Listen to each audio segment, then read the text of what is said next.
Good afternoon, ladies and gentlemen, and welcome inside the softball field at Milford High School, as Milford TV is once again happy to present coverage of Scarlet Hawks athletics.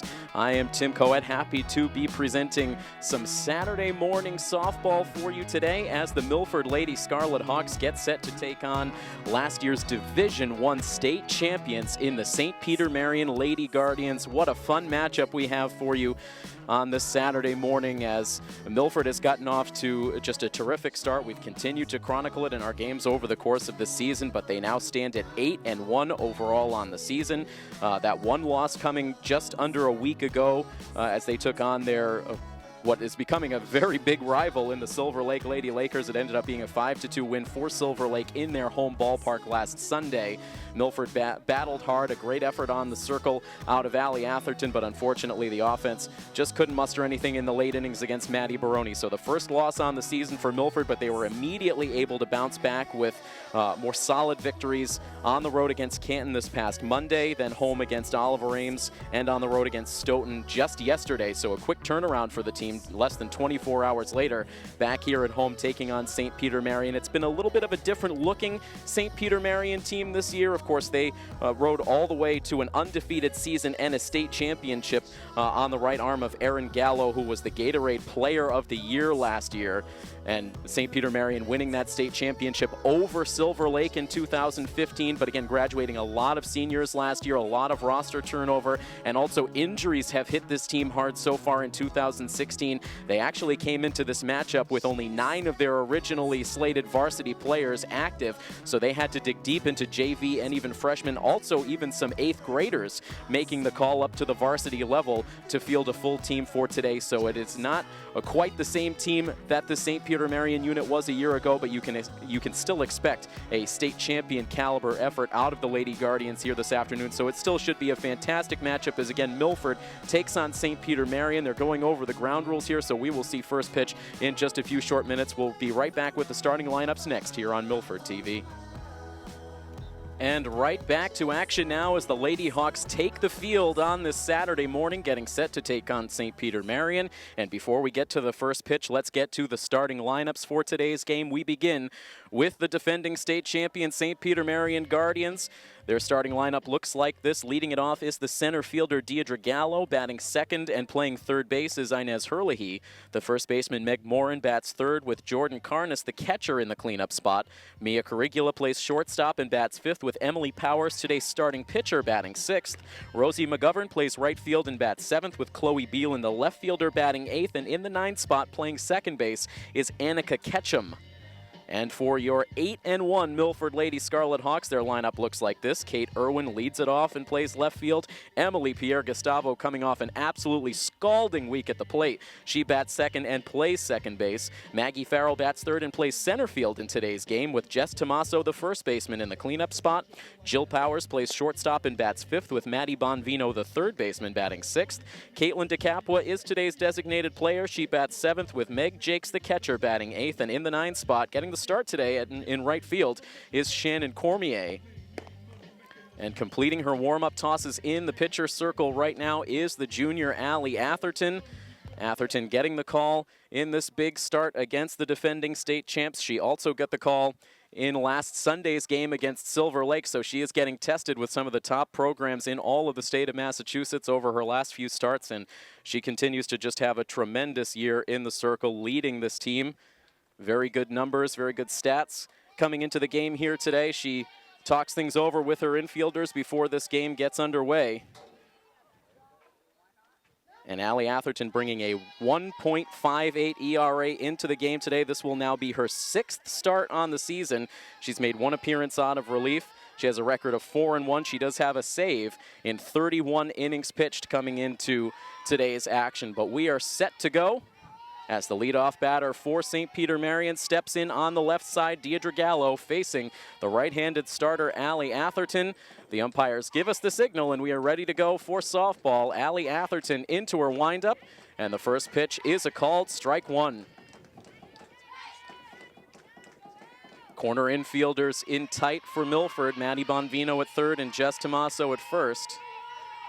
No balls and 1 strike. Plenty of chatter coming out of the visiting dugout as this ball is chopped on the ground to third, grabbed quickly by Bonvino. She fires across, and 1 batter and 1 out in this top of the first inning. Your full defensive alignment for Milford. It is Meg Jakes behind the plate with Maddie Bonvino at third, Jill Powers at short, Emily Pierre-Gustavo at second, and Jess Tomaso at first. And left to right in the outfield, Kate Irwin, Maggie Farrell, and Shannon Cormier. The base is empty with 1 out now for the third baseman, Inez Herlihy, who tries to bunt on the first pitch, sends it foul, trickling over towards the third base dugout. Milford once again sporting their new look for 2016, the all-black uniforms with white trim and red lettering. And the St. Peter Marian Guardians in their customary purple and black. Another bunt attempt, and this ball fouled away. Gathered in foul ground in the back of the left side batter's box by Meg Jakes, and it's quickly a no-ball, 2-strike count on Inez Herlihy. St. Peter Marian coming into the matchup today at 500, 4-4. Here's the 0-2 pitch. It's chopped on the ground to second base, testing Emily Pierre-Gustavo. She sends the short throw to first. 4-3 on the ground out, and it's 2 up, 2 down here in the top of the first.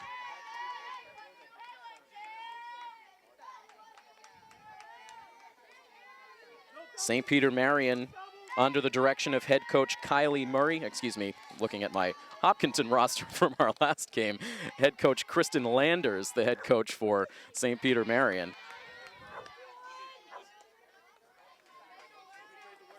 It's been a lot of non-conference matchups for Milford over the last 2 weeks, 4 of them in a little over a week span. Looking back to that Hopkinton game in Hopedale as well, Silver Lake, and now St. Peter Marian as this ball again is hit on the ground to second base off the bat of the first baseman, Meg Morin. Another 4-3 ground out, and it is a very quick and easy 1-2-3 top of the first inning for Allie Atherton. Your Lady Scarlet Hawks will take their first swings of the game when we come back next here on Milford TV.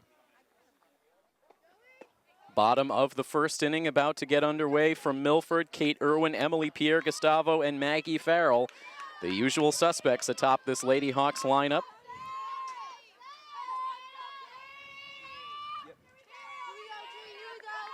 Milford coming off of 3 straight victories against Hockomock League opponents this past week after the loss to Silver Lake last Sunday, so that loss really not lingering in the minds of this team.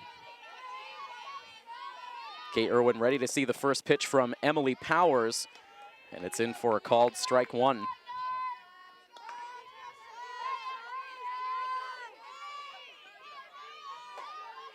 Powers wearing the shades on this bright and sunny early afternoon in Milford. Scoreboard now reading a 2-ball, no strike count on Kate Irwin. She tries to drop the bunt down the third base line, but it kicks foul. You can see those infielders for St. Peter Marian. They know the scouting report on Kate Irwin in tight. You need to get to that ball very quickly if you want to have any chance to throw Kate Irwin out at first base with her blazing speed. And the scoreboard now changed to reflect the 1-ball, 2-strike count on Kate Irwin. Here's the next pitch. This is hit back up the middle, bobbled by the shortstop, and no chance to make a throw to first base. Mia Corrigula could not handle it cleanly in the glove, couldn't get the transfer to the throwing hand, and had to just put it in the hit pocket. It'll be an infield single for Kate Irwin.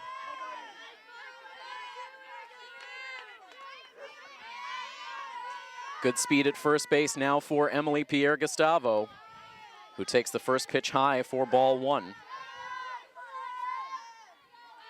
Emily just otherworldly at the plate over the past week. She went a perfect 8 for 8 combined in the 2 games against Canton and Oliver Ames as she rifles this pitch foul and out of play off to the left. Her batting average up over 700 on the season. Just carrying on that legacy. Older sister Allie graduating after last year's season. As Kate Irwin takes off for second base, the throw almost hits Irwin on the way by, goes out into shallow center, and Kate Irwin will keep on chugging over to third base. A stolen base and then a throwing error from the catcher. It looked like that might have been a miscommunication up the middle. I think the catcher was anticipating second baseman Annika Ketchum moving in to field the throw. Instead, it was the shortstop. The throw came into the vacated second base side of the bag. And so now immediately a runner at third base with no outs for the Scarlet Hawks. The next pitch into Pierre Gustavo. And it brings the count to 2 balls and 1 strike. Powers' next pitch, that's floated up high. 3 ball, 1 strike count. And that will go as ball 4. So Pierre Gustavo works the walk, runners at the corners now. And Jess Tomaso coming up to the plate. Jess Tomaso on deck, Maggie Farrell at the plate. As Farrell swings at the first pitch, pops it up out to shallow right field. Ranging out is second baseman Annika Ketchum. She makes the catch. And that is the first out of the inning. It keeps the runners right where they are at third base and first base. Kate Irwin, the lead runner, with Pierre Gustavo at first. Now 1 down, and here is Jess Tomaso. Tomaso swings at that first offering, pops it up in foul ground, right to the edge of the fence, now drifting back in, and no catch is made. You could see the wind played with that one right at the end. Meg Moore, the first baseman for St. Peter Marian, tracking that one all the way to the fence, and then coming back a few feet onto the playing surface. She couldn't adjust, so it goes as a foul ball for strike 1.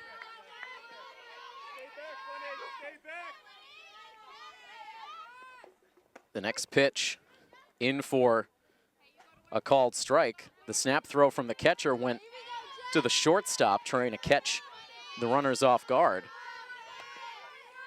But each runner holding, and it's a quick no ball, 2 strike count on Tomaso. The next pitch glances off the glove of the catcher. Coming in from third base and sliding in safely is Kate Irwin. She scores on the passed ball, and Milford is able to take a 1-0 lead. Down to second base goes Pierre Gustavo.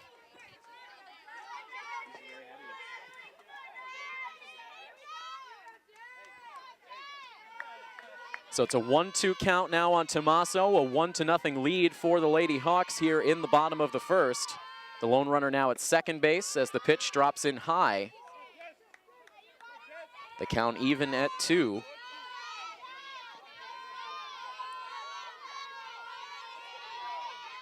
Powers winds and fires. This pitch gets quickly past the glove of Inez Herlihy at third base. Pierre Gustavo hits third. She'll come to the plate. The throw is offline. She scores easily as down to second base with an RBI double is Jess Tomaso, and Milford takes a 2-0 lead. What a hot shot off the bat from Tomaso. Herlihy, who was in a bit tight at third base, had no time to react. That ball got under her glove and out into left field. So already 2-0 the score as Emily Pierre Gustavo came across the plate on that last hit. And Jill Powers takes a called strike 1 right on the inside part of the plate.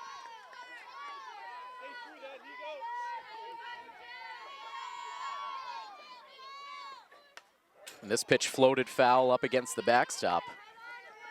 And Powers is down in the count, 0-2. The Milford co-captain trying to hang tough now, protect the plate. Down a pair of strikes. The next offering up high.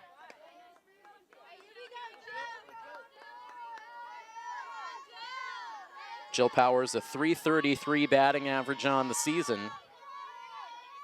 Here's the next pitch. In on the hands, she makes contact and fouls it off.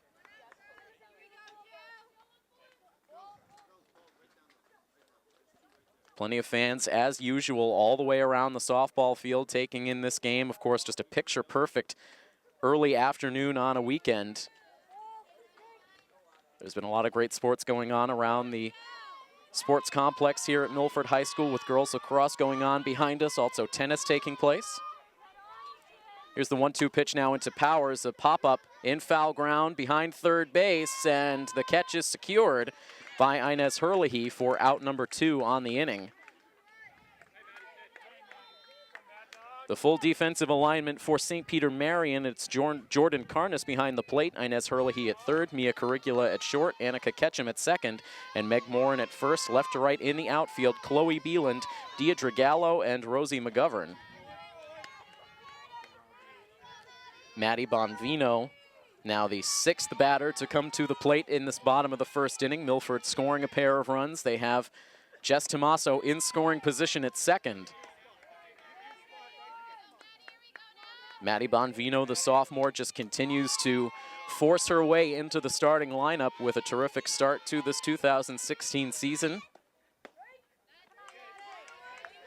Takes a strike here, and the count goes to 2-1.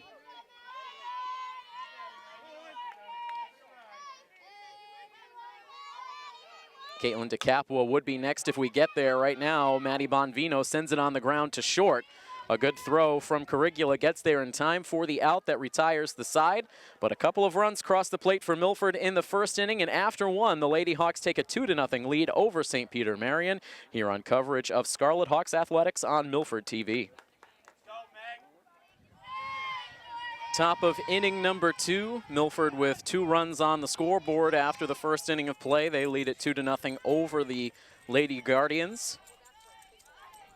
And St. Peter Marian will send their middle of the order bats, Jordan Carness, Mia Curricula, and Emily Powers to the plate.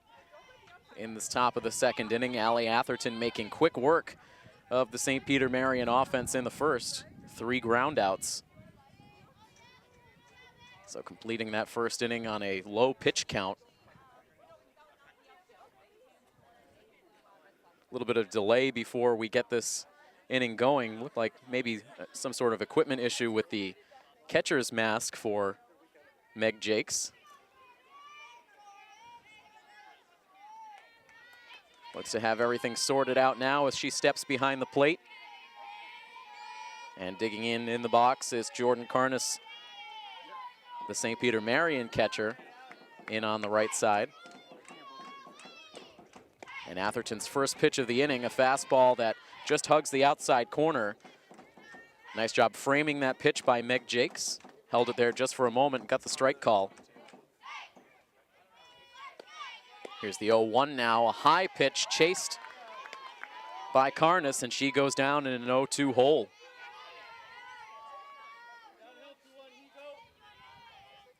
Coach DeVito looking on, perched outside the third base dugout alongside his assistant coach, Tim Walsh. Here's the 0-2 pitch. It's chopped back up the middle, a diving attempt by Jill Powers, but that sneaks out into center field for a leadoff single. I think if Jill had taken one more step before she went into the dive, she might have snagged that ball on the way by. Not sure if she would have been able to make the throw in time to get Carness. So she is aboard with a leadoff single. It's the first Guardian base runner of the day.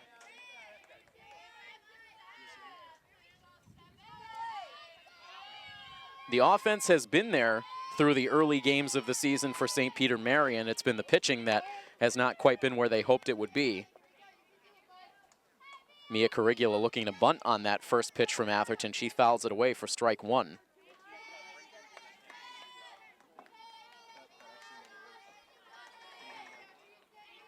A no ball, 1 strike count as Atherton takes a stroll behind the circle, now back on the rubber. Winds and fires this bunt out and fair, ground down the first base line.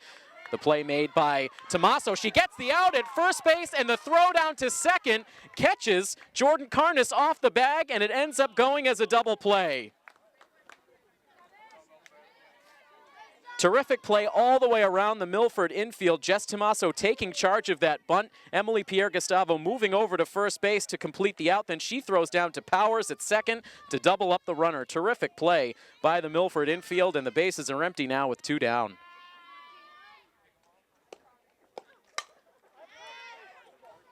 So that leaves the inning up to Emily Powers, the Guardians starting pitcher. So that'll go as the old 3-4-6 double play.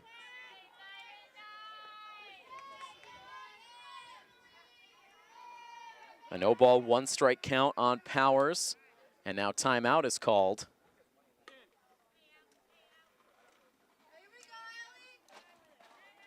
Looks like a logistic issue maybe too many players popping out of the opposing dugout.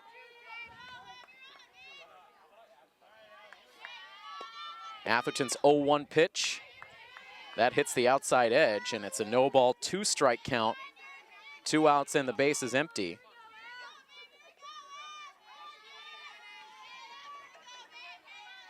Atherton looks in for the sign from Meg Jakes. Here's the pitch. It's swung on and missed. Held on to by Jakes for strike 3. It's the first strikeout of the day for Atherton, and only 3 batters faced as it turns out in the second inning. No runs across, and we head to the bottom of the second inning. It remains 2-0 in favor of Milford here on coverage of Scarlet Hawks Athletics on Milford TV. The right-handed batting Caitlin DeCapua will lead it off for the Lady Hawks in the bottom of the second inning. She takes the first pitch high from Emily Powers for ball 1. Emily Powers relying much more on location than velocity. She's able to induce a ground ball here to shortstop. 6-3 on the ground out as DeCapua is out to start things off in the second. A major contrast in styles for these 2 starting pitchers today. Atherton much more of a power arm. But 1 down, the base is empty in the second. And Powers' pitch into Meg Jakes is high for ball 1.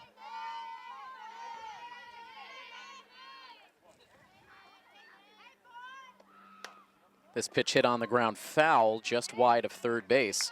One of the interesting things to watch with this softball team so far this season is the way they've continued to make adjustments in-game at the plate. You look no further than the game Milford played against Hopkinton during April vacation week, where Milford struck out 6 times in their first trip through the batting order. They did not strike out again for the rest of the game as they made those adjustments and were ultimately able to push 3 runs across to win the game. Here's a slow roller to shortstop. It's bobbled there again by Corrigula, and the runner will reach. That should go as an error. A playable ball for Corrigula, but she just couldn't secure it in the glove. And Jakes reaches. And she will be lifted for a courtesy runner now as Sydney Pounds comes out of the dugout. Sydney not in the starting lineup. She has started the majority of the games out in center field, but starting this game on the bench, Maggie Farrell in at center field today with Shannon Cormier getting a chance to start in right field. And Cormier will take her at bat out of the 9 spot coming up next. Right now, a full-blown conference in the pitcher's circle. Coach Landers out there right now talking things over with her squad. Again, we mentioned it in the open. A lot of fresh faces on this varsity squad this weekend. A lot of call-ups from JV due to some injury issues. Cormier ready to go. The runner immediately takes off, but the pitch fouled up and out of play. And Sydney Pounds, who is never afraid to run, was immediately off on the first pitch from Powers. He takes off again as this pitch is floated out to shortstop, snagged in the air. Now the throw to first, and it's there in time for the double play. So that time, starting with the pitch, went against Sydney Pounds as the ball was caught in the air out to shortstop. And a quick throw from Corrigula into first base completes the 6-3 inning-ending double play. So a pair of double plays turned by each of these squads through the early innings. We're done with 2, and it remains 2-0 in favor of Milford here on Milford TV. Milford TV bringing you coverage of Lady Hawks softball. Coming to you from the MHS softball field on this Saturday, the final day of the month of April. The 8-1 Lady Hawks taking on the defending D1 state champion, St. Peter Marian Guardians. It is Milford who has the early lead by a margin of 2-0. Allie Atherton shakes out the arm before she gets set to face batters 7, 8, and 9 in the third inning. She's faced the minimum through the first 2 frames, helped out by a nifty double play turned by her infield last inning.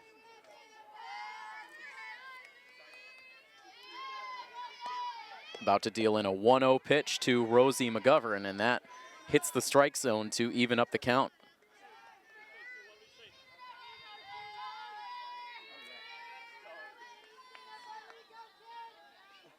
Atherton winds and fires, and this one comes straight back to the backstop.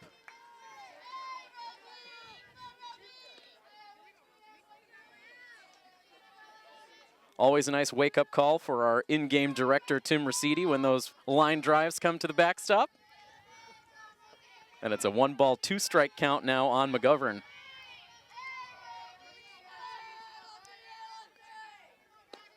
Here's the pitch, and it's popped up right to the edge of the field of play, but that will make its way over. And it stays a 1-ball, 2-strike count.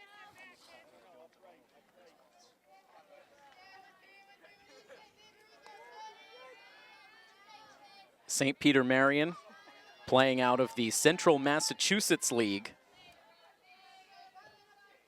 one of the smaller leagues in the state. Just 4 total teams in the league as that pitch is swung on and missed for strike 3. That's back-to-back Ks for Atherton going back to the final out of the 2nd inning. So Central Massachusetts Conference consisting of St. Peter Marian along with Holy Name, St. Bernard's, and Notre Dame. And right now it is Holy Name that leads the Central Mass League with a overall record of 8-0. A bunt attempt on the first pitch. That is a foul ball, ruled a foul ball by the home plate umpire off the bat of Chloe Beeland in the number 8 spot. Of course, fans of Milford High School athletics remember Holy Name very well as being the former Thanksgiving Day football opponent for the Scarlet Hawks. No longer the case. Replaced by Randolph. An 0-1 pitch in, another bunt attempt, and another foul ball brings the count to no balls and 2 strikes on the number 8 hitter, Chloe Beeland.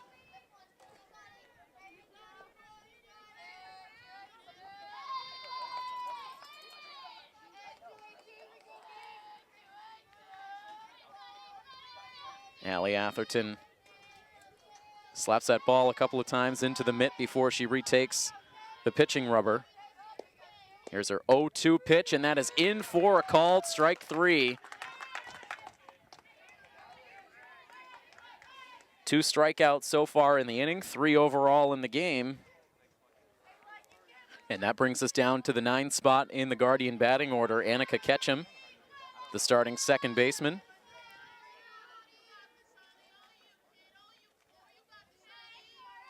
Already showing bunt, but now pulls the bat back and swings and misses at the first offering from Atherton.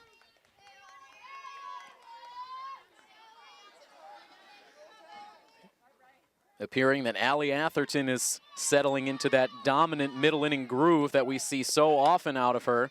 This bunt attempt goes down in fair territory, down the third base line. The throw one hops the first base bag, and the runner will be safe. Just ever so brief a moment of hesitation from Maddie Bonvino coming in to play that ball as she saw Atherton coming over in the vicinity as well. Rushed the throw a bit, at one-hopped Emily Pierre-Gustavo covering the bag. And the result is a bunt single that keeps the inning alive and brings us back to the top spot in the order.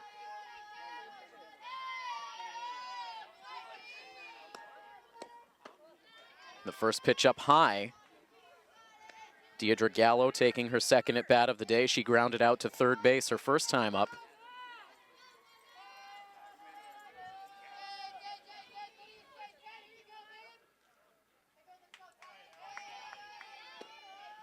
Here's the 1-0 pitch. This is a line drive out to left field. That gets down for a hit. Holding at second base is Ketchum, as Kate Irwin was able to get to that ball quickly. So right now, St. Peter Marian trying to do a little two-out work here. They've got the bunt single from Ketchum, now the opposite field single from Gallo. They have 2 on with 2 outs, and Inez Herlihy coming to the plate. So 3 hits in all now in the game for the Lady Guardians, and this will bring about a conference inside the pitcher's circle. You can see Jill Powers very demonstrative out there leading this conference, the captain, along with her fellow captain, Meg Jakes, from behind the plate. Everyone returns to their positions now as Herlihy gets set to step in on the right side. On the left side, excuse me.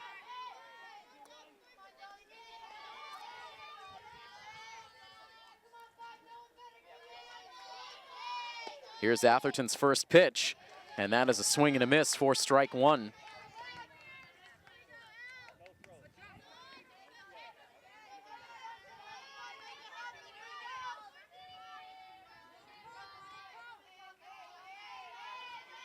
No balls, 1 strike, 2 outs, 2 on for the Guardians. Here's the pitch, it sails to the backstop, and the runners will advance. So Atherton, all of a sudden, after a dominant start to this inning with back-to-back strikeouts, starting to waver. Uncorks a wild pitch to the backstop, now 2 in scoring position.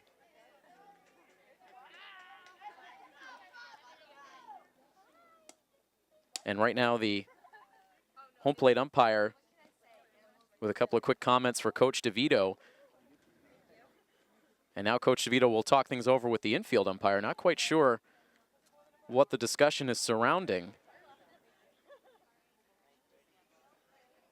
The infielders take the opportunity again to talk things over. Coach DeVito now returns to the third base dugout.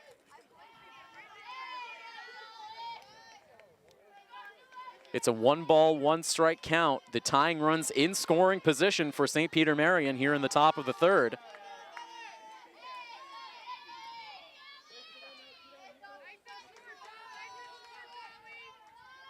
Atherton ready now. Hurley ready at the plate. Here's the windup and the pitch, and that's low and away. We've seen over the last couple of innings, Atherton doing a lot of shaking out of that throwing arm. Not sure if maybe she is fighting through some sort of injury through the early innings of this game. Here's the 2-1 pitch, it's tapped foul.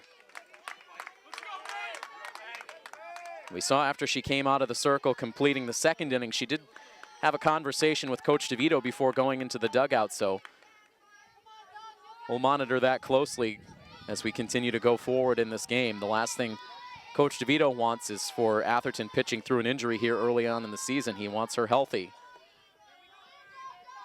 2 balls, 2 strikes, 2 outs in the inning. Here is the pitch. It's high for ball 3.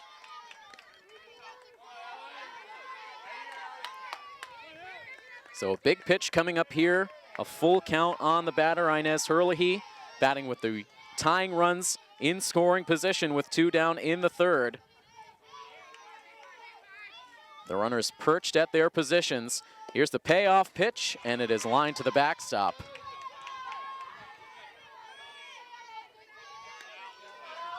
The chatter at a fever pitch coming out of the visitors' dugout. St. Peter Marian wanting to see Hurley come through here in this key situation.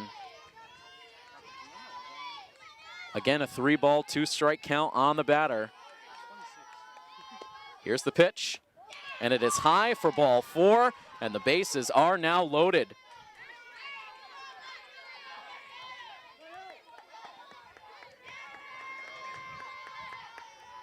Again, Jill Powers comes in from shortstop with some words of encouragement for her starting pitcher. It's the first walk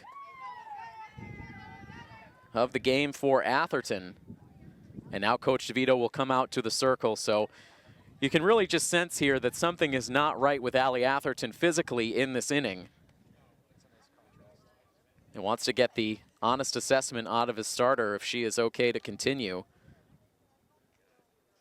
Right now the eyes looking down towards the infield dirt for Atherton as she talks to her head coach. But she will stay in the ball game here.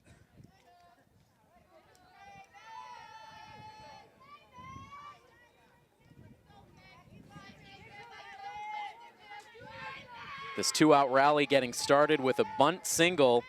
Annika Ketchum able to beat it out at first base. She is now the runner at third. Deidre Gallo, who singled, is at second. And Inez Hurley just working that 2-out walk. She is now at first base. The number 3 hitter, Meg Morin, who grounded out in her first at-bat, now stands in with this big opportunity with the bases loaded. And she starts off taking a called strike one. Good location on that pitch for Atherton.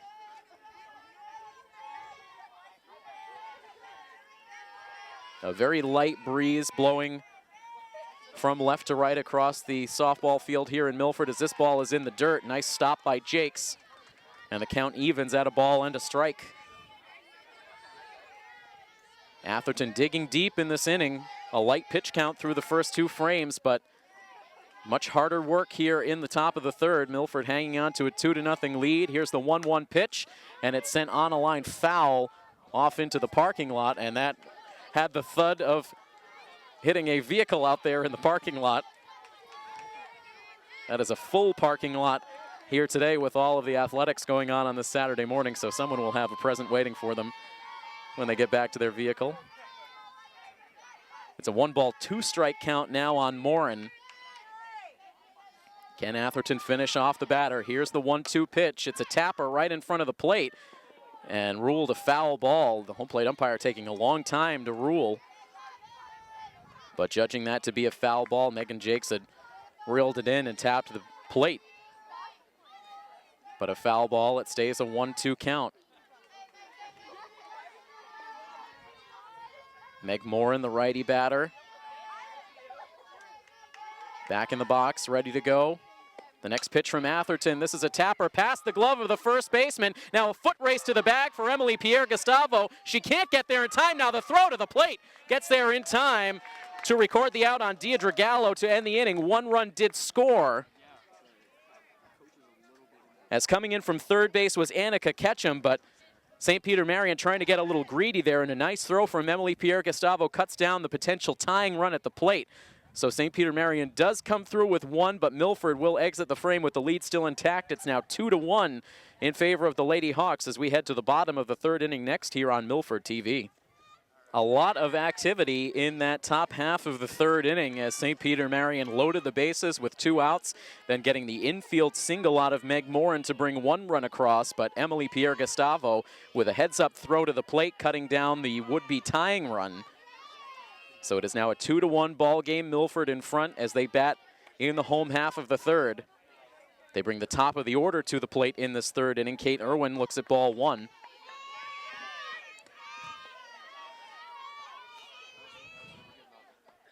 Emily Powers now with one high and tight on Kate Irwin. Of course, the slash hitter running up to meet that ball, and that one coming dangerously close to the eye level of Irwin, had to back out of the way.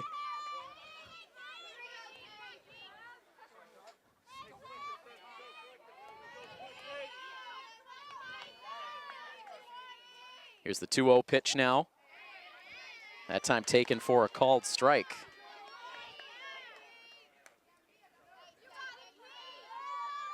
Kate Irwin in her sophomore season continuing to put up solid numbers atop this lineup. Now pulls the bat back to take ball 3.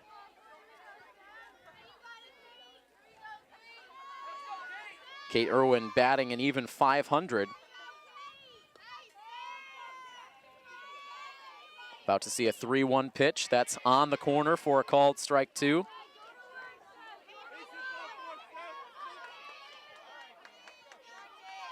So the count running full here.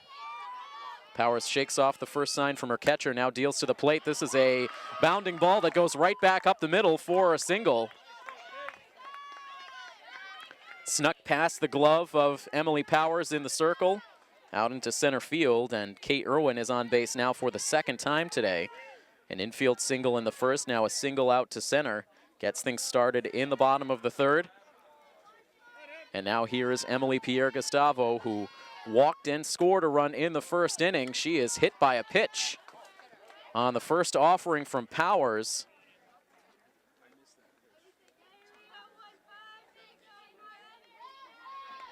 Might have just glanced off the leg of Pierre-Gustavo on the way by, so she's hit 2 on, nobody out in the inning now for Maggie Farrell.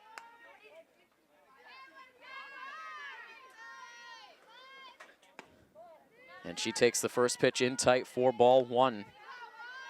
Maggie Farrell, first pitch swinging in her last at bat, popped out to shallow right field. Here's the 1-0. This is a hard ground ball off the glove of Ketchum at second base, out into right field. No problem for Kate Irwin to speed all the way around from second base to score. Pierre Gustavo goes first to third. It's an RBI single for Maggie Farrell. And Milford able to reestablish that 2-run advantage now at 3-1. Really hard to give Ketchum an error on such a hard hit ball.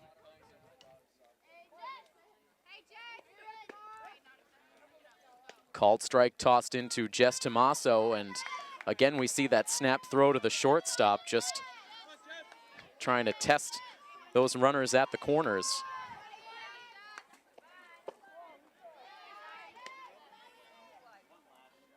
Tomaso came through with an RBI double in her last at bat, just another extra base hit on her resume this season. The 1-1 pitch, that's up high.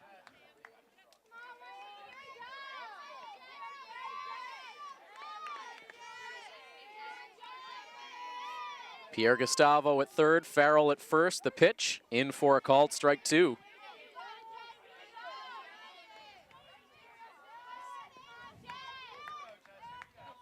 Emily Powers, the starter for St. Peter Marian, battling through this third inning. Here's the pitch. It's offered at and fouled away, again off towards the parking lot. No vehicles harmed on that foul ball, and it stays a 2-ball, 2-strike count on Jess Tomaso.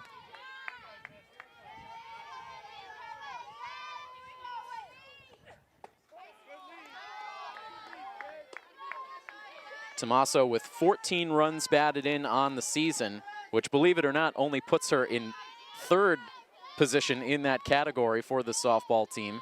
Here's the 3-2 pitch. That is inside for ball 4. Leading the team in runs batted in is Maggie Farrell with 18, Emily Pierre Gustavo with 15, and then Tomaso with her 14 runs batted in. Tomaso working the walk. She is down at first base. And the bases are now loaded for the captain, Jill Powers.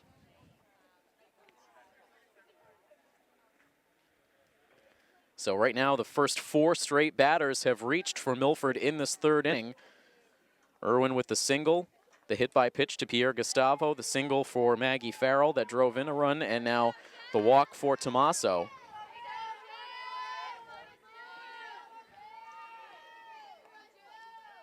The first pitch into Jill Powers. This is a line drive through the left side of the infield for a hit.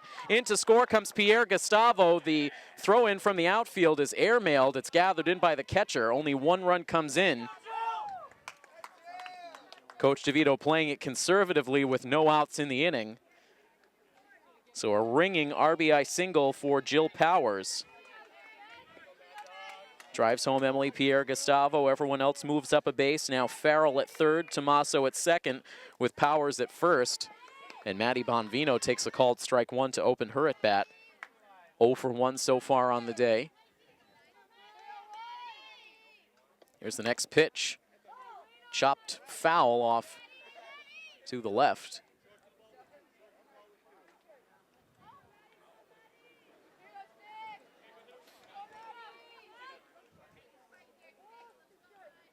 Bonvino down in an early hole.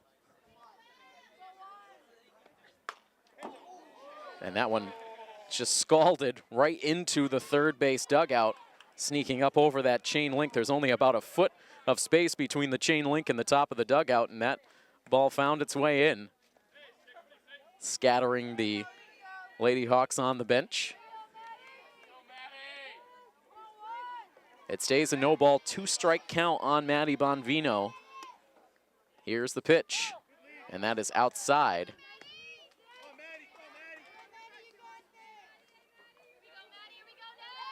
One and 2 now the count. A Lady Hawks runner at every base. Here's the pitch. Offered at and fouled to the backstop.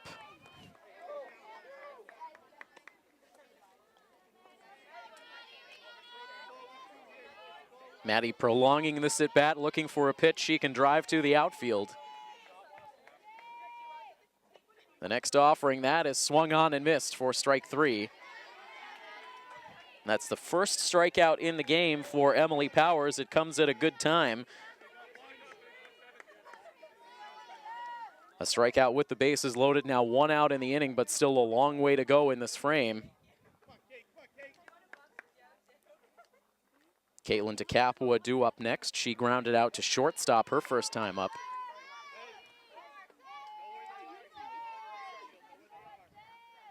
Here's the pitch, and this is hit in the air out to left field, but underneath it and making the catch is Chloe Beelan. The runner tagging from third base, Maggie Farrell, scores on what turns out to be a sacrifice fly for Caitlin DeCapua.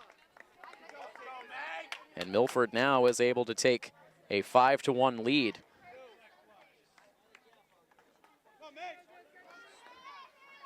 Runners now at first and second base with 2 outs in the inning, and the first pitch is in tight to Meg Jakes. Jakes reached on an error by the shortstop back in inning number 2.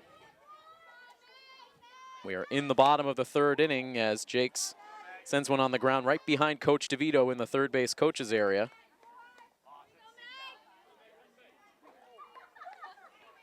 One ball, 1 strike, 2 outs, and 2 on.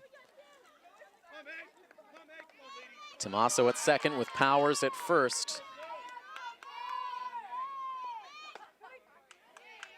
Jakes couldn't pull the trigger on that swing, and now she's down 1-2.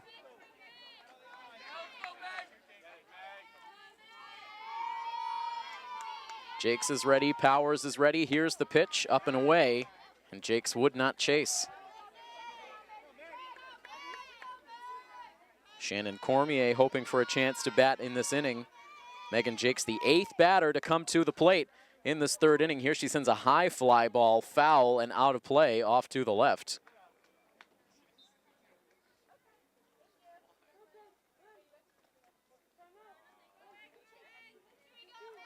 Coach DeVito, a few words for his captain before the next pitch. Jakes battling hard here. An even count of 2 balls and 2 strikes. She sends this one on the ground past the glove of Herlihy out into left. They will wave. Just Tommaso to the plate, and the swipe tag on the way by gets there just in time. Tommaso shakes her head in disagreement, but just clipping the shoulder on the way by. A nice play by Jordan Karnas as that throw was offline, but she was able to recover and just make that tag on Tommaso before she crossed the plate. So the inning is over. Still 3 runs cross the plate in the inning for the Scarlet Hawks. They take a 5-1 lead into inning number 4, which will start next here on Milford TV. 5 runs now on 6 hits for the Lady Hawks. 1 run on 4 hits with 1 error for the Lady Guardians as we enter into the 4th inning. Both halves of the 3rd inning turned out, each half ended on a play at the plate. Runners thrown out on both sides, with Jess Tommaso getting thrown out at the plate to conclude things in the bottom half of the 4th inning on a very close play. Allie Atherton continues in the pitcher circle here in the top of the 4th. Things getting a little dicey for Allie last inning, but she was able to fight through it, allowing just 1 run. Jordan Karnas, the first Guardian batter here in the top of the 4th. She sends a pitch in the air, in foul ground down the right field line, but that is off into the fans. There is a tremendous fan base out down the right field line. And from the sounds of things, a couple of percussion instruments over there adding to the festive atmosphere here at the softball field this afternoon. Turns out whether you're at Fino Field or the softball field, right field seems to be the preferred location for fans to set up shop. Here's the 0-2 from Atherton. It's hit on the ground towards second base. Cleanly played by Pierre Gustavo, and she throws to first. Jordan Karnas out number 1 here in the top of the 4th.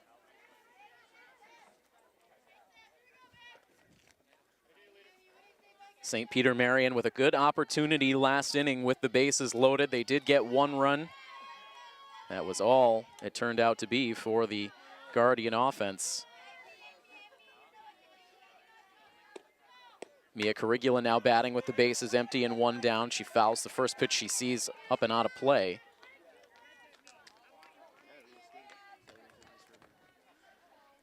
St. Peter Marian with easily the largest uniform numbers that I have ever seen. It is certainly nice from a broadcaster's perspective. There is no doubt who is out there at any given moment.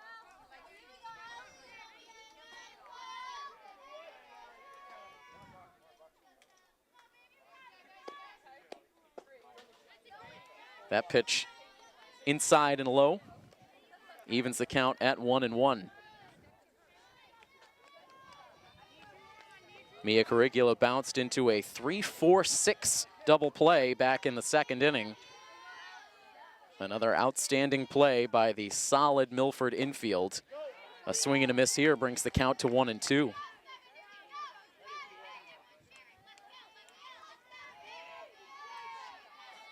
The visiting bench trying to keep that energy level up. Their team now down by 4 runs. The windup and the pitch from Atherton, and just getting a piece right off the end of the bat, a defensive swing from Corriglia.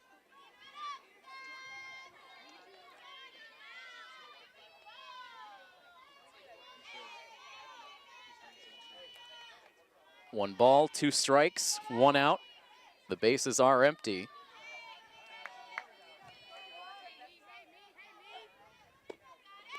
And the pitch down in the dirt. Corriglia up now. Emily Powers waits on deck.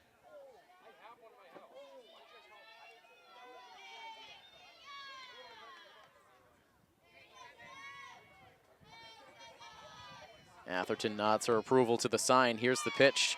Again down and in.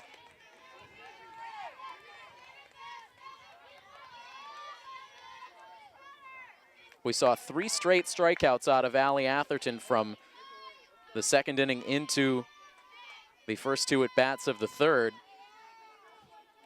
Since then, not quite as sharp out of that right hand of Atherton, and here she loses Corriglia.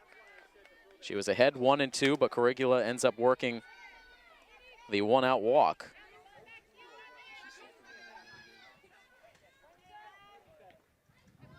Had a chance to talk to Coach DeVito before the game. I believe the figure was just 5 walks in total so far on the season through the first 9 games for the Lady Hawks, but 2 free passes allowed so far from Allie Atherton.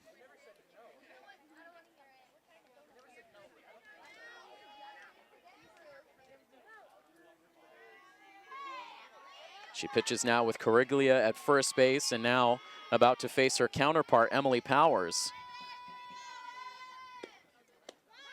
And a bunt attempt on the first pitch, offered at and missed. That runner freezing about 3 steps off of the first base bag, looked back by Jakes. Nothing in 1 the count. Infield in tight at first, second, and third. Another bunt attempt and another miss. Powers was one of those 3 consecutive strikeout victims for Allie Atherton. In danger of going down on strikes again here. Nothing in 2. Shows bunt initially, pulls the bat back. Here's the pitch, and it's floated foul.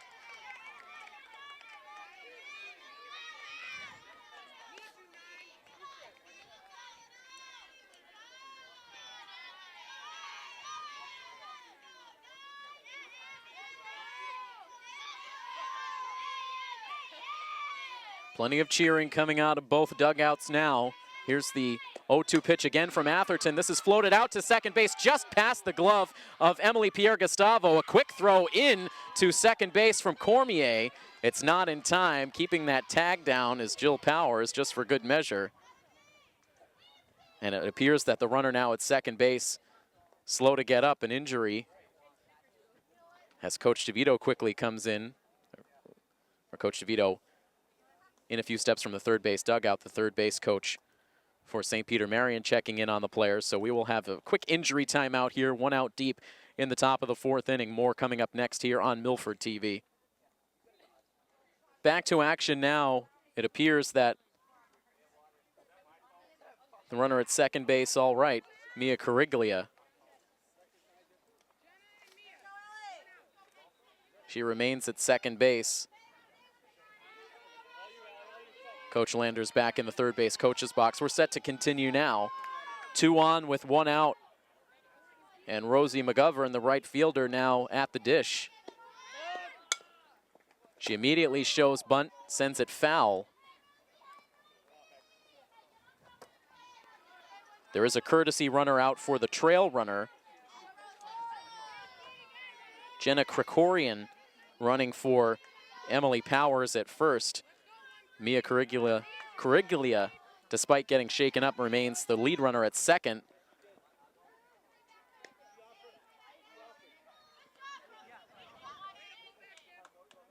Another bunt attempt out of McGovern. Didn't see the arm come up from the umpire, but now ruling 1 ball and 2 strikes is the count. And now timeout is called. It looks like there's some confusion.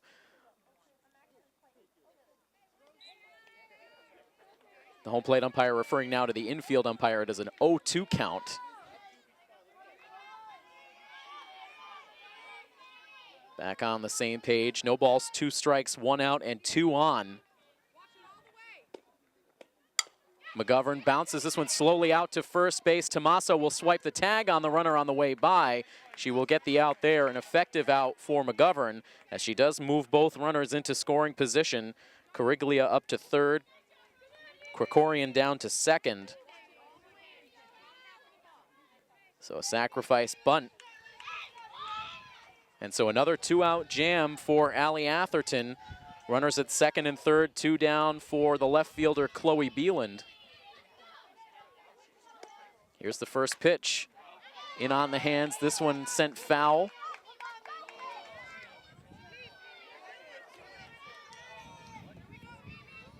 Nothing and 1 the count.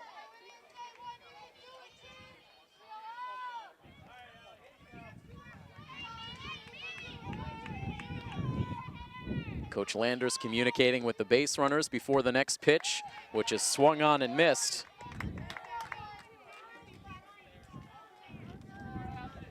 So it's actually a pinch hitter at the plate right now in place of Chloe Beeland. Amelia Soltis, a 7th grade student, taking it at bat here with 2 on and 2 out. Here is the 0-2 pitch. It's up high. And now a hard bluff down the line at third base. The throw just late. And Corriglia lucky to get back to the bag. Also could have made the case for a little bit of interference there out of the batter, as she was right in the way of Megan Jakes trying to send that throw. Soltis, the pinch hitter, down 1-2. Here is the pitch. That one is flared foul.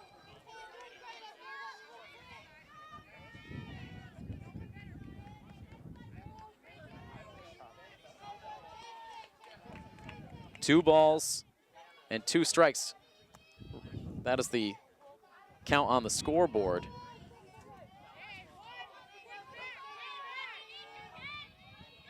Seems like everyone's been struggling to stay on the same page with the balls and strikes in this inning, but that, we can tell you, is strike 3. And the inning comes to a close. 2 runners stranded in scoring position for St. Peter Marian. And we head to the bottom of the 4th inning. It remains 5-1 in favor of Milford here on coverage of Scarlet Hawks Athletics on Milford TV. The 7th grade student Amelia Soltis, who struck out in that pinch hitting role in the top half of this inning, she remains in the game defensively. Out in left field, taking the spot of Chloe Beeland. It's a 5-1 lead for Milford with 9-1-2 coming to the plate. Shannon Cormier leading off the frame. She quickly finds herself ahead in the count, 2 balls and no strikes. The next pitch from Powers, 3-0 now.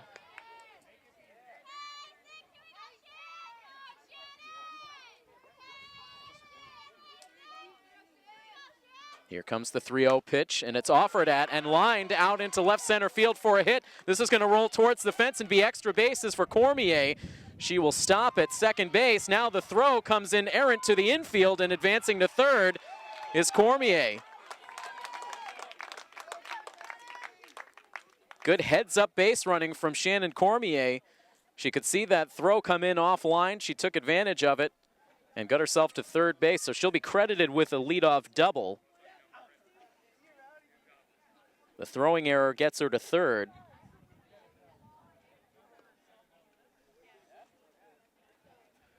That's the second Guardian error on the day.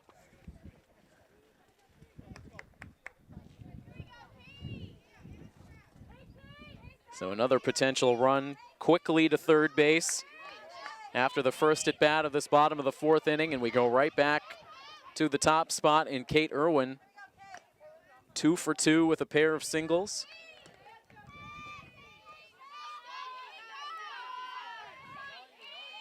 Takes the first pitch for ball one, now taps a bunt foul. And that evens things at a ball and a strike.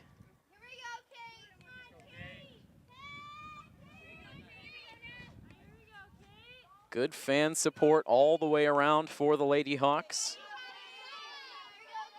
The group continues to grow here behind the plate as the 1-ball, 1-strike pitch misses low and away. You can also see a smattering of fans just beyond the outfield fence. This is a tapper just out in front of the plate, and nothing Jordan Karnas can do but hold on to it, as now moving down to second base is Irwin. Everyone preoccupied with keeping that runner at third base. No one watching Kate Irwin, so she heads down to second base.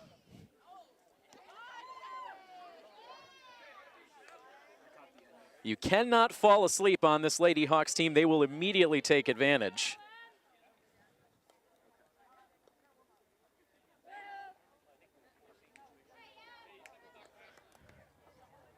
So runners at second and third base, nobody out in the inning. And now here is Emily Pierre-Gustavo, who has not had an official at bat on the day. She walked in the first, was hit by a pitch in the third. She scored both times.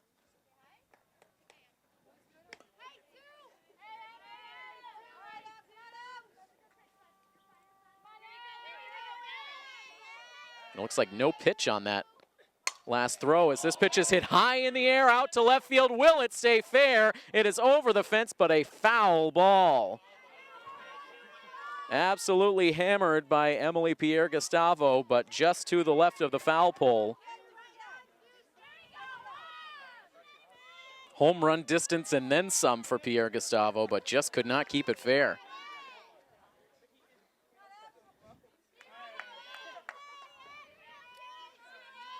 Here's the 0-1 pitch.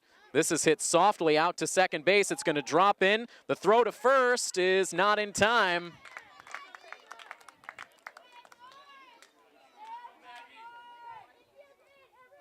Just a floater out in front of the second base bag, fielded by Mia Cariglia. But no chance to get Emily Pierre-Gustavo, so she is on now for the third time. That's her first hit.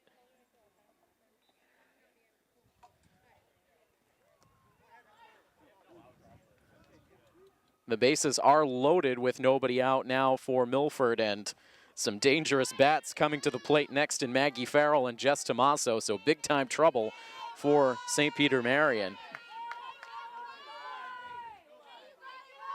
Maggie Farrell, a pop out and an RBI single to her credit, as she watches the first pitch dip in low and outside for ball one.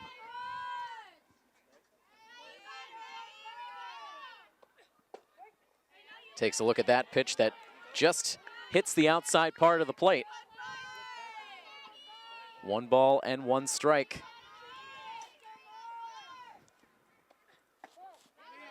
2-1 now the count.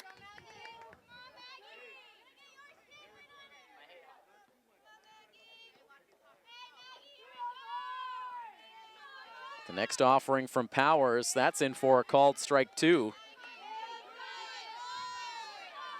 Maggie Farrell staying patient at the plate. Now ready to see a 2-2 pitch. Sliced foul.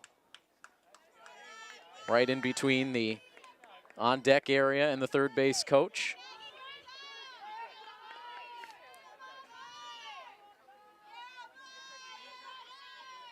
Every single Lady Hawk player, including the 3 on the bases, cheering on Maggie Farrell, who takes a pitch high for ball 3.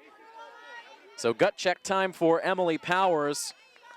3 balls and 2 strikes, nowhere to put Farrell with the bases loaded. Here is the payoff pitch, and it's hit in the air out to right field, deep back towards the fence, and it is gone. A grand slam home run for Maggie Farrell. 4 quick runs on the scoreboard as Milford will up their lead to 9-1.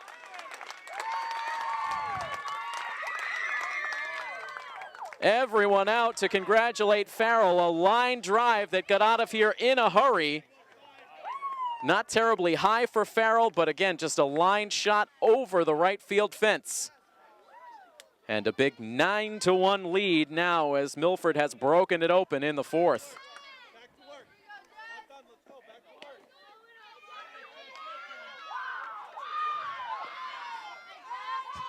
The Milford dugout still buzzing as now Jess Tomaso will step in and takes the first pitch for ball 1.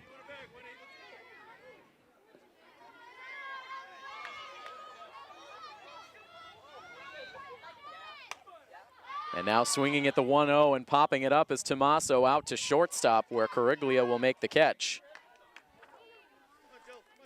That's just the first out of this bottom of the 4th inning.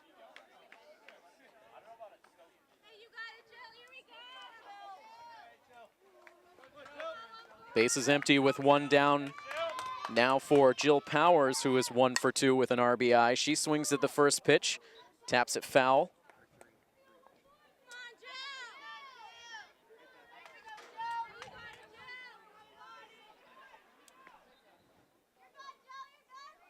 Jill Powers with an RBI single in her last at bat.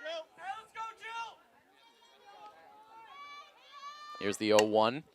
Chopped on the ground to third base. Ricochets off the heel of the glove of the third baseman Herlihy, and Jill Powers will reach.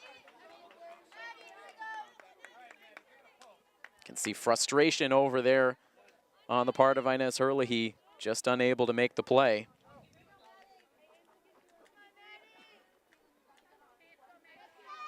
That's the 3rd miscue now for St. Peter Marian.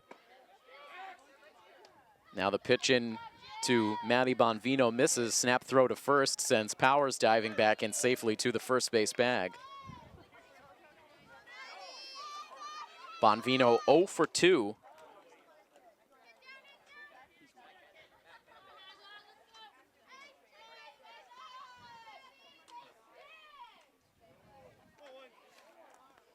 One and 1 the count, a runner aboard.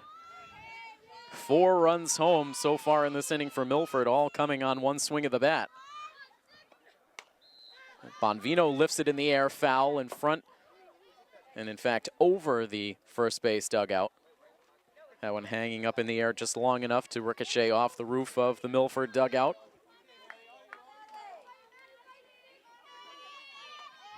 One and 2 the count now on Bonvino. She struck out her last time up.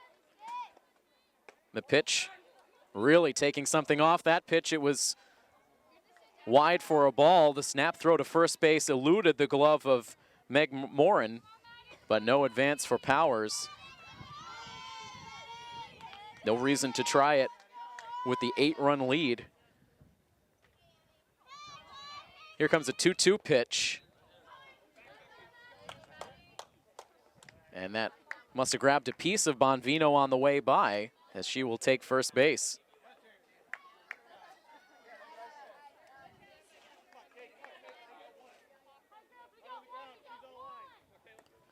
Runners at first and second. First pitch swinging, the ball off the bat of DeCapua. Again, ricochets off the glove of Herlihy. Here's the throw into the plate. It gets past Jordan Karnas, and Powers will be safe. An awkward play at the plate as the ball and the runner got there at the same exact moment.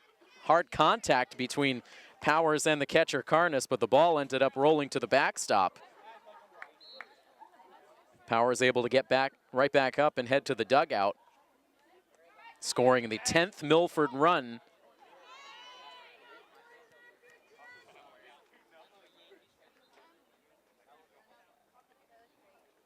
And so Maddie Bonvino ends up going from first to third on the throw. DeCapua ends up taking second base. And it has been a difficult inning over at third base for Inez Herlihy. A lot of balls making their way through to the outfield.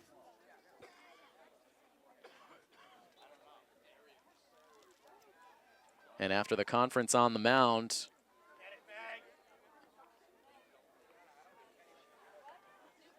looks like we will see a new pitcher on the day now for St. Peter Marian, as Emily Powers is lifted. And Deidre Gallo, it looks like, is going to come in from center field and pitch in relief.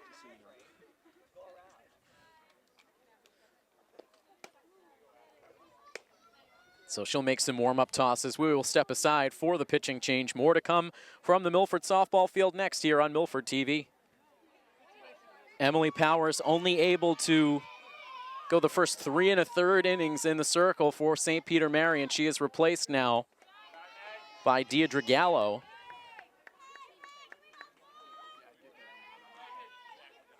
She inherits runners at second and third.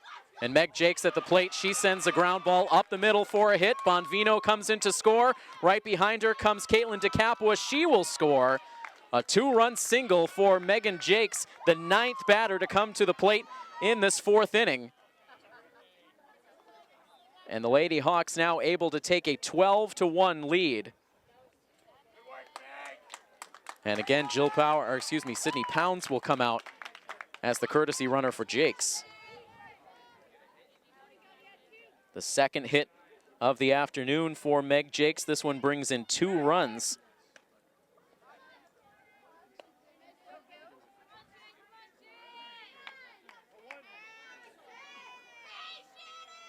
Shannon Cormier, who got this inning started with a double and advanced to third on a throwing error. She is now taking her second at bat of the frame.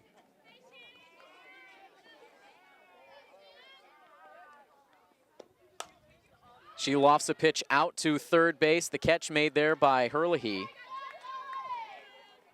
And Cormier is out number 2. The courtesy runner, Pounds, stays put at first base.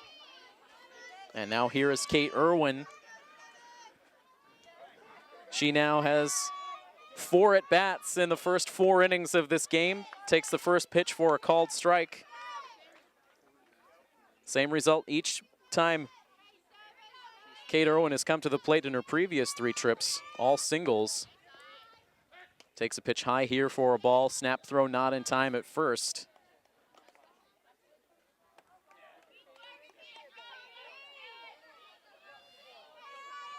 We'll see if Sydney Pounds continues her aggressive base running with her team now up by 11 runs. Floater foul and out of play. 1 ball and 2 strikes with 2 outs now for Kate Irwin, facing the relief pitcher Deidre Gallo. All of the runs in this inning charged to the starting pitcher Emily Powers.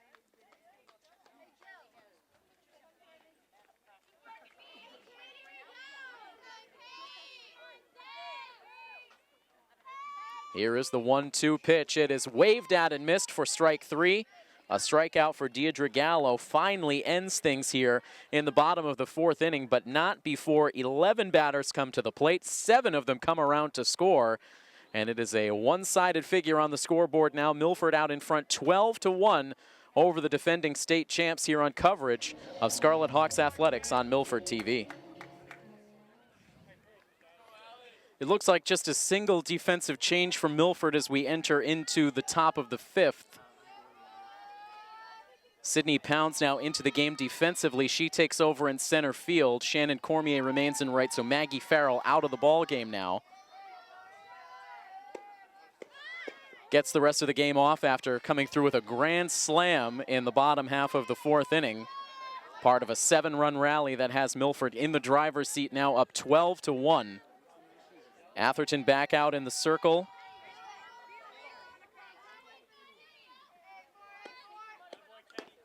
And a bunt attempt offered at and missed by the number 9 hitter Annika Ketchum.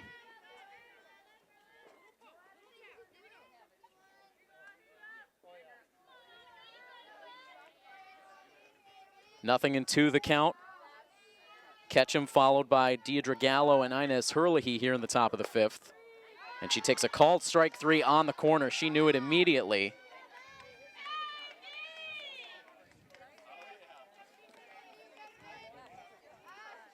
That's strikeout number 4. Strikeout number 5, as a matter of fact, for Allie Atherton. She struck out the pinch hitter Amelia Soltis to conclude things in the 4th, now striking out Ketchum to open up the 5th. First pitch swinging here. The leadoff batter, Deidre Gallo, sends it on the ground through the middle for a base hit.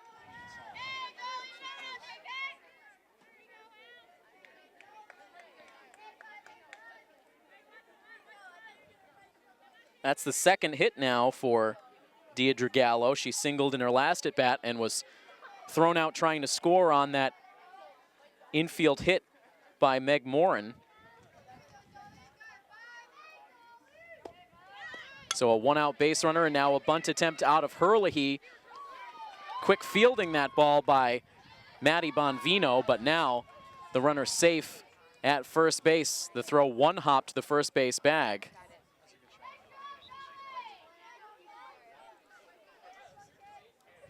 Going from first to third on the play. Good speed by Deidre Gallo.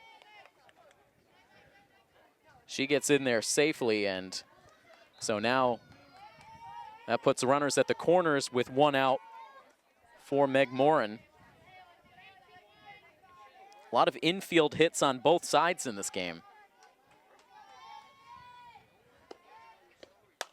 This pitch is hit on the ground to shortstop. Jill Powers looks to first base for the one sure out there. In the back door to score from third was Gallo with the second St. Peter Marian run of the day.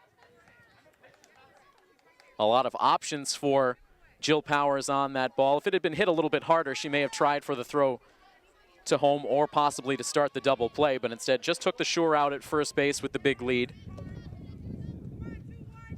It's now 12-2. The lone runner is at second base. Morin does get an RBI on that 4-3 ground out as first pitch swinging. Karnas sends a pitch out to center field.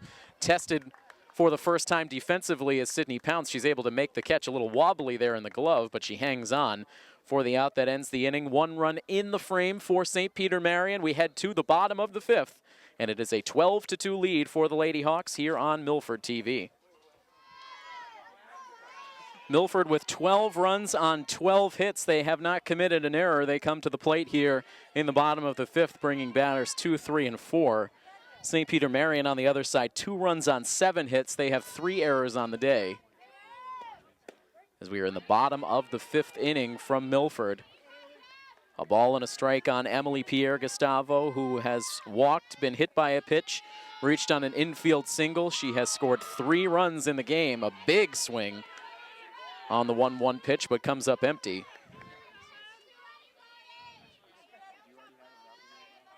An even 10-run lead for the Lady Hawks as this pitch is skied in foul territory and out of play off towards the right.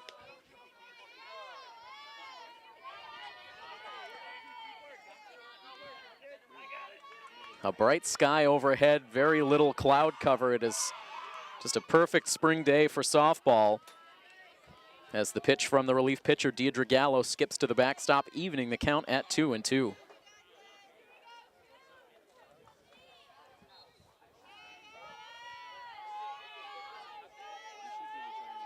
Emily back in on the right side. The pitch from Gallo is high. A little bit more velocity on these pitches from Gallo than what Milford saw through the early innings out of Emily Powers. Here's the 3-2, and this is a high drive out to left field, and that is gone. A solo home run to start off the 5th inning for Emily Pierre Gustavo. It's Milford's 2nd home run of the afternoon. And it puts the Lady Hawks now out in front 13-2. Pierre Gustavo came close to a home run down that left field line in her last at bat. Couldn't keep it fair. This time, very little doubt about that one.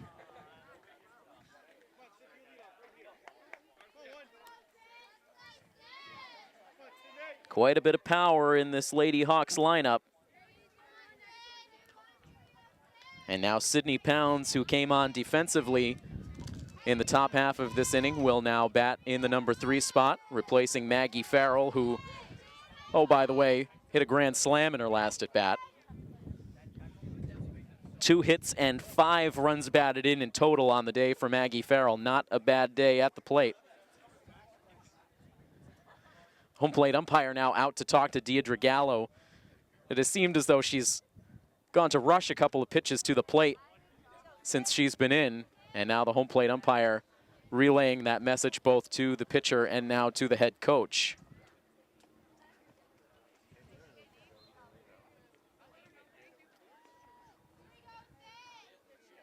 And we've seen through the early days of this 2016 season, these home plate umpires have really put an emphasis on the pitcher waiting to go into her wind-up motion until the home plate umpire gestures that the ball can be put in play.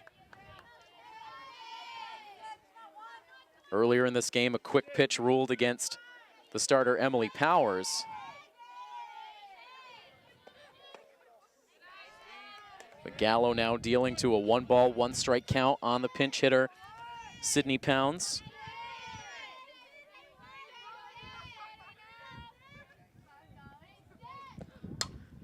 Pounds sends this pitch hard and foul right over towards that large grouping of fans down the right field line. A 1-ball, 2-strike count now on Sydney Pounds.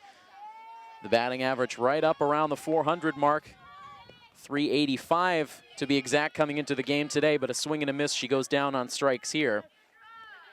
Out number 1 now in the 5th.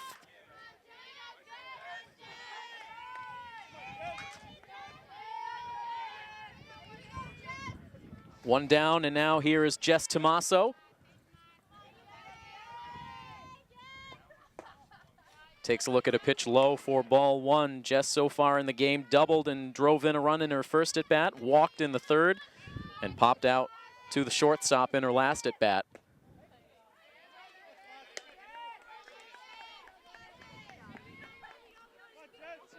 Tomaso with 3 home runs on the season. Lays off of that pitch and jumps ahead in the count 2-1.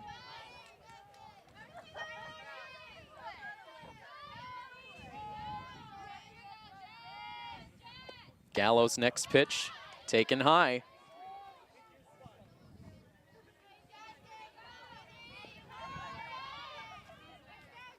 Three balls, 1 strike, 1 out, and the base is empty. The next pitch hit to the opposite field, but foul.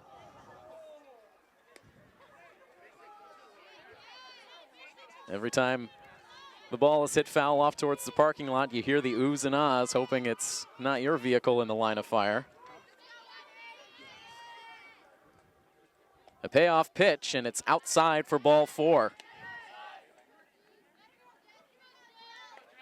The second walk issued to Jess Tomaso in the game.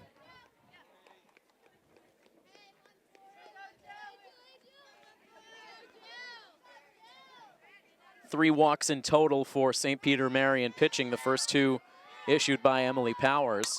And now here's Jill Powers, who sends one just off the fingertips of the glove of the pitcher, but a good play at second base for Annika Ketchum. She's able to field and throw to first just in time to get Jill for the second out of the inning.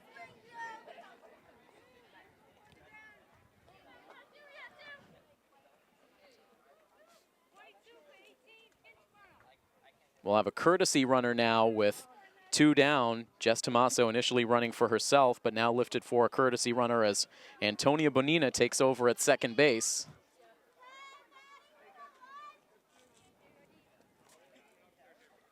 That 2-out runner in scoring position ahead of Maddie Bonvino.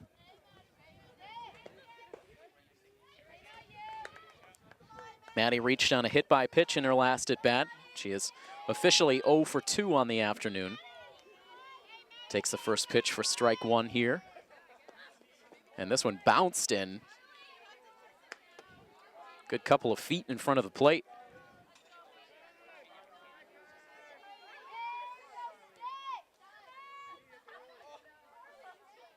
Now timeout called by the infield umpire as it appears like they are going to ask Antonia Bonina to remove her earrings down at second base.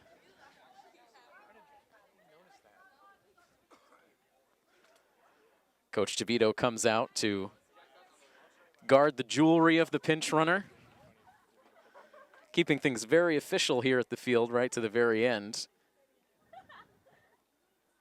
We usually see the umpires go through a check of both teams prior to the start of the game, making sure everyone's equipment is up to par and everyone's uniform is according to the rules and regulations. Home plate umpire disagreeing with me. I do see it quite a bit at the softball field. Apparently not today, as this pitch is popped up straight up on the infield. The first baseman takes charge, comes in, makes the catch for the out. That ends the inning. Milford does get a run. And we have now played 5 full innings from the Milford softball field, a 13-2 lead for Milford.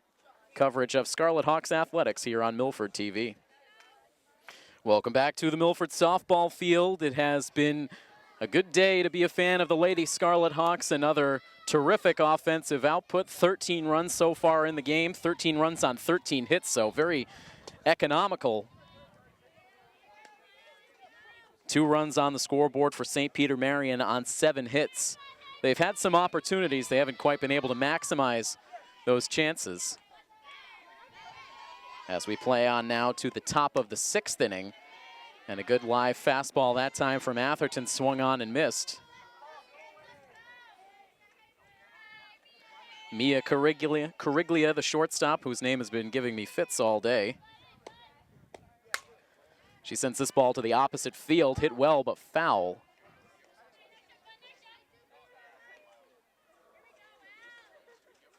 One ball and 2 strikes on the batter. Cariglia will be followed by the pitcher spot, and then Rosie McGovern, the right fielder.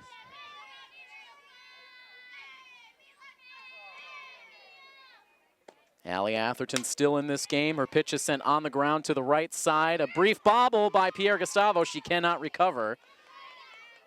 She had some time after the initial bobble, but then the ball rolled away off behind the second baseman.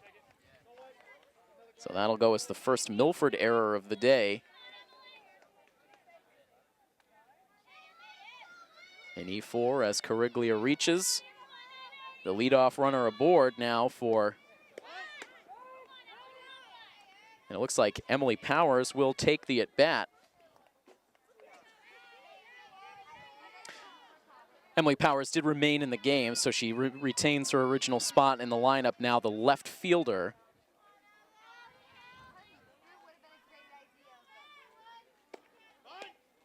Shows bunt, pulls the bat back, takes a ball.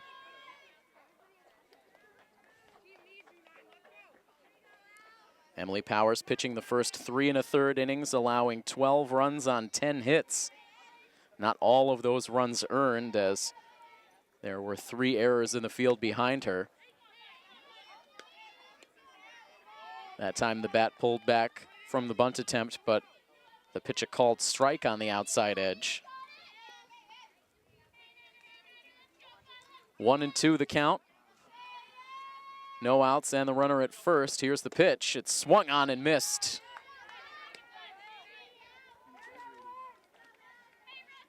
Six Ks now for Allie Atherton. 1 out in the the top of the 6th inning. Allie Atherton came into this game with 37 strikeouts so far on the season. She will add at least 6 more tallies to that column as this pitch is bunted out in front of the plate. The throw from the catcher is high. And the runners will advance. On to third base goes Cariglia.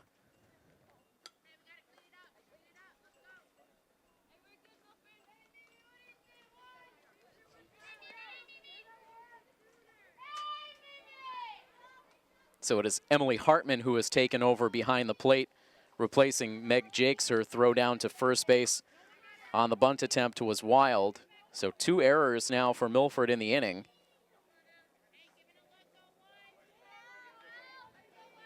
Credit McGovern with a bunt single, and then the throwing error advances the runners. as this pitch is sent just foul. Amelia Soltis, the middle schooler.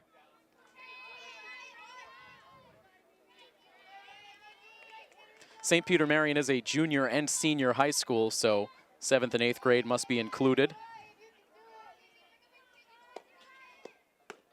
And a big swing and a miss. She is quickly down in the count.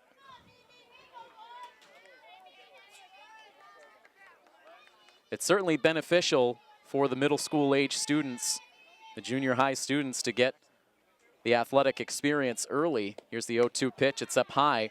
We see it out of Hopedale, being a junior and senior high school. A lot of the 7th and 8th grade students an opportunity to get onto the JV and sometimes the varsity squads at a young age. A 1-ball, 2-strike pitch is sent hard and foul off towards the first base dugout.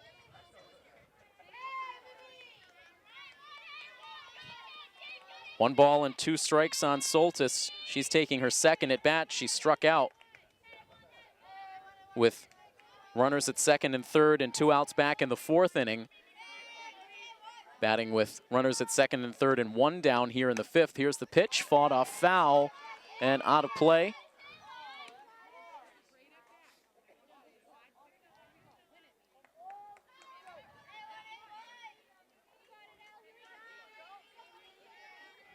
One and 2. The count on Amelia Soltis. Runners for the Guardians perched at second and third. Here's the pitch. It's in the air, in foul ground, down the right field line. Giving chase is Tomaso right to the edge of the field to play. She can't cover the ground.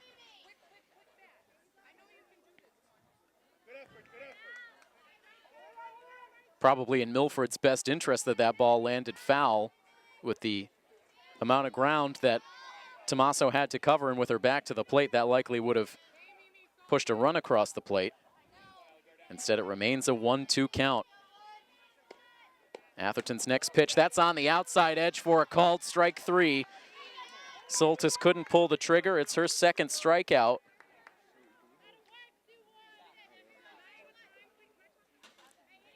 Two Ks in this inning for Atherton. Brings the second out of the inning. The number 9 hitter, Annika Ketchum, the next due up. She talks things over with the head coach for the Guardians, Kristen Landers. And an infield conference taking place on the Milford side.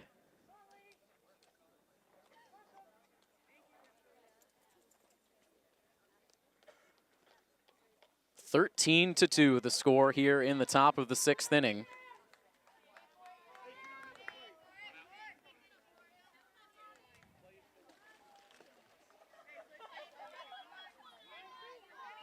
Allie Atherton ready to send the first pitch in to Ketchum, who initially shows bunt and instead takes a called strike 1.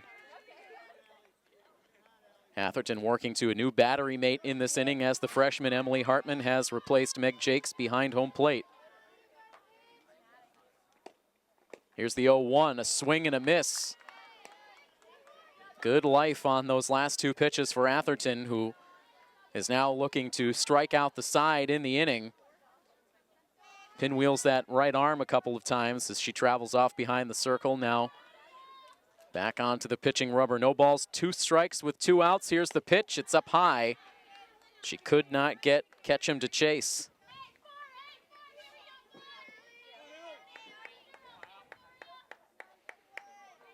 This game about 1 hour and 45 minutes old now, as we're 2 outs deep in the top of the 6th. The next pitch is swung on and missed for strike 3, so Atherton able to finish it off, striking out the side. So a couple of errors in the inning for Milford, but they do not come back to hurt the Lady Hawks, as they do not allow a run in this top of the 6th inning. On to the home half of the frame we go. 13-2, Milford out in front here on Milford TV. The bottom third of the Lady Hawks lineup coming to the plate in the bottom of the 6th inning. Caitlin DeCapua, the first batter due up. Then it will be Emily Hartman batting in the number 8 spot. And then Shannon Cormier against Deidre Gallo, the relief pitcher, and the first pitch to Caitlin DeCapua. She stings it down to third base, and again, off the glove of Inez Herlihy. And you can see the body language. It really tells the tale over at third base for Herlihy. She has had a very tough game. Really one of the most difficult positions to play on the softball field. You think about third base, it's referred to as the hot corner in baseball. It's even hotter on the softball field. So close to the plate, really no time to react. You have to have such quick reflexes.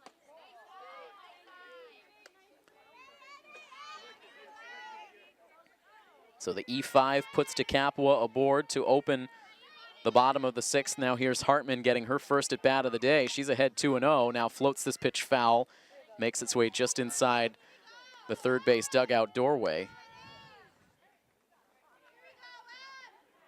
Hartman replaces Meg Jakes, who had a nice day at the plate with a pair of hits and 2 runs batted in.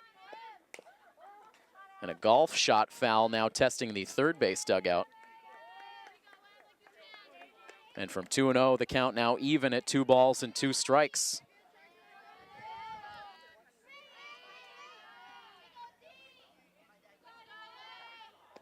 Gallo's pitch up and away.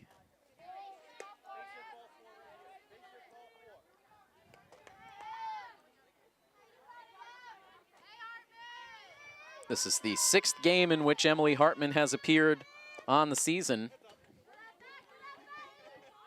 She has 3 hits in 10 at-bats.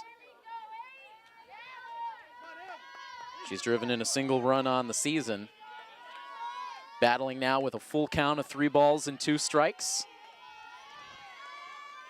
Nobody out and a runner at first, and the pitch swung on and missed for strike 3.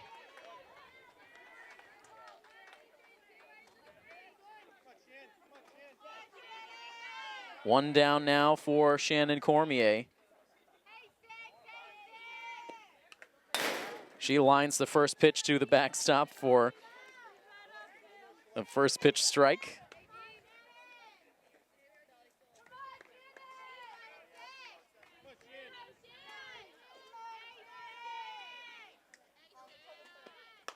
The 0-1 floated out behind third base, but it lands in foul territory. And Cormier is down 0-2. Shannon so far on the day is lined into a double play. She's doubled and scored a run and then popped out.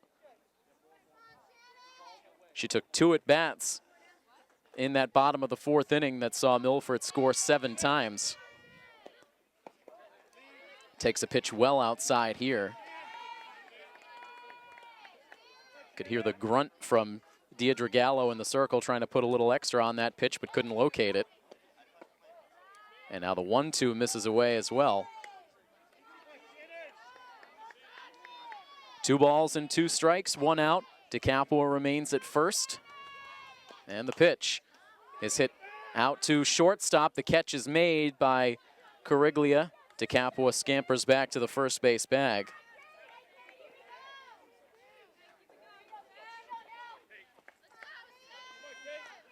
Two down in the Milford 6th.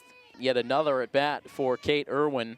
Now batting for the 5th time. She is right now 3 for 4 with a trio of singles.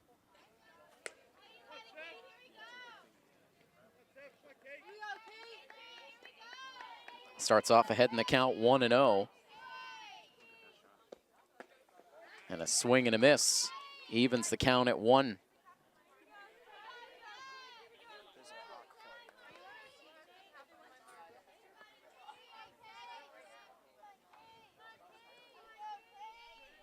Here's the 1-1 pitch. That just misses.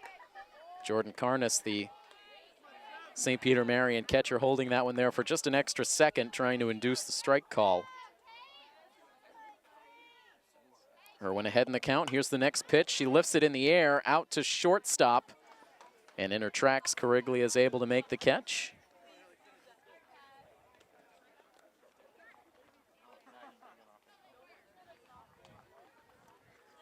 And that will go as the final out in the inning. So after the error to start off the frame, St. Peter Marian able to conclude the inning from there. It stays a 13-2 score. We've played 6 full innings now Coverage of Scarlet Hawks athletics here on Milford TV. We have reached the 7th inning now from Milford High School. It has been a very nice day for the Lady Scarlet Hawks to the tune of 13 runs scored, a 13-2 lead. As Allie Atherton looks to finish this one off here in the top of the 7th, facing the top of the Guardian lineup. Deidre Gallo will start things off. She's had a good day at the plate, 2 for 3.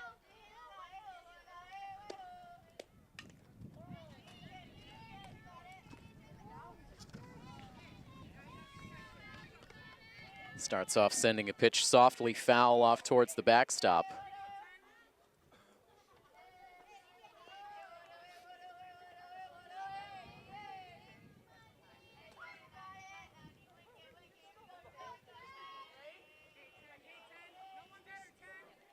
Allie Atherton, the windup and the pitch.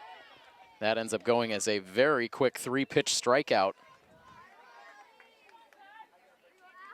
So 2 for 4 now overall on the day for the leadoff batter in the Guardian lineup. And Atherton now up to 8 Ks in all in her outing.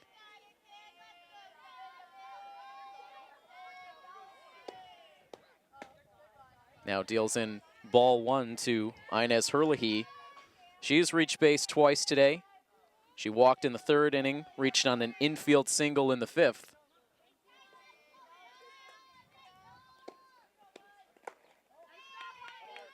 Pitch in the dirt, kept out in front by Hartman. The bases are empty with 1 out here in the top of the 7th inning.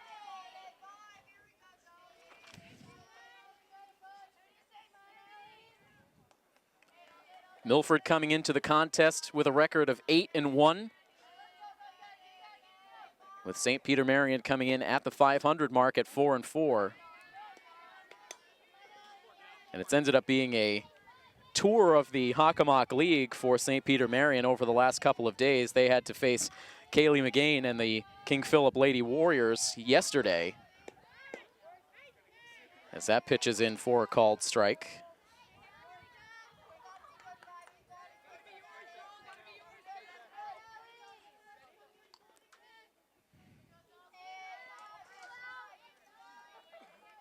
It ended up being a 13-0 loss for St. Peter Marian against King Philip yesterday. So back-to-back games in which they have allowed 13 runs. Tough couple of days for Coach Landers and her team. They'll look to regroup when they return to Central Mass competition. A 3-2 pitch on the way next to Inez Herlihy. It bounces in for ball 4. Herlihy works her 2nd walk of the day. It's the 3rd walk for Atherton.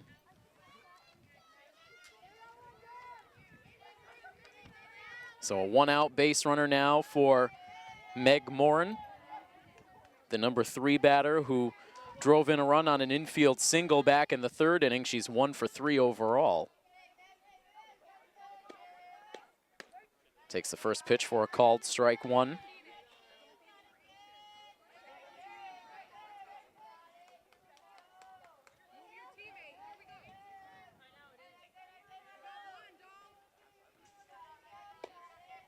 Atherton's next pitch, that's a line drive through the left side of the infield. Gathered up quickly by Kate Irwin out in left field.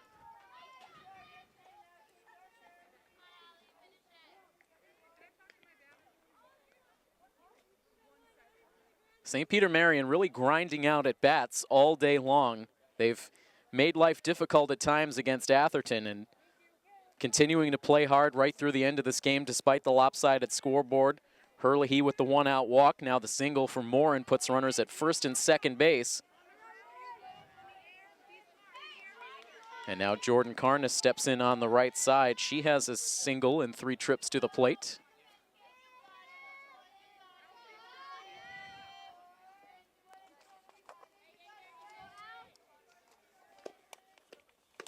She takes the first pitch outside for ball 1. Total of 4 captains on the St. Peter Marian squad. 2 seniors and 2 juniors as this pitch is hit high in the air out to left field. That's going to be up against the wall. One run will come in to score for St. Peter Marian as across the plate comes Inez Herlihy on what turns out to be a wall ball double for Jordan Karnas.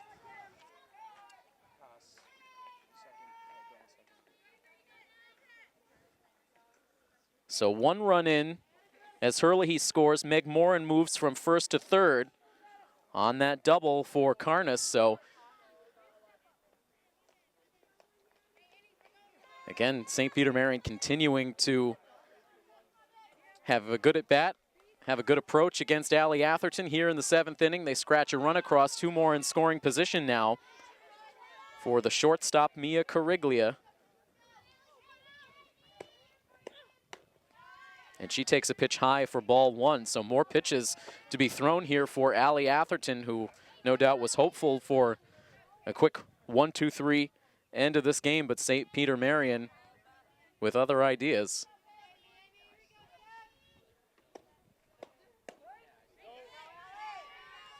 One ball and 1 strike with 2 in scoring position ahead of Cariglia, who has been on base her last 2 times up at the plate. A walk in the 4th inning. She reached on an Emily Pierre-Gustavo error in the 6th inning.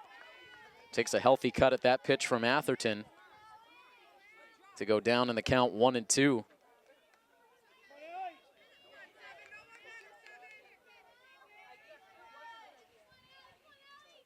Appears that this is Allie Atherton's game to finish. Next pitch. Hit slowly on the ground to first base. The tag by Jess Tomaso applied down the first base line, as in from third base with yet another St. Peter Marian run comes Meg Morin. So Cariglia will be credited with an RBI on the 3 unassisted ground out.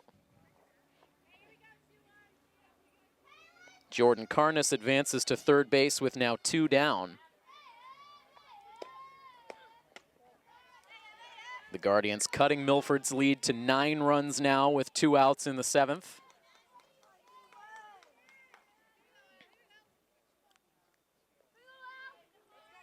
A 1 ball, no strike count on Emily Powers, who started the day in the pitcher circle. Moved out to left field after the first 3 1/3. On the hook for the loss here today.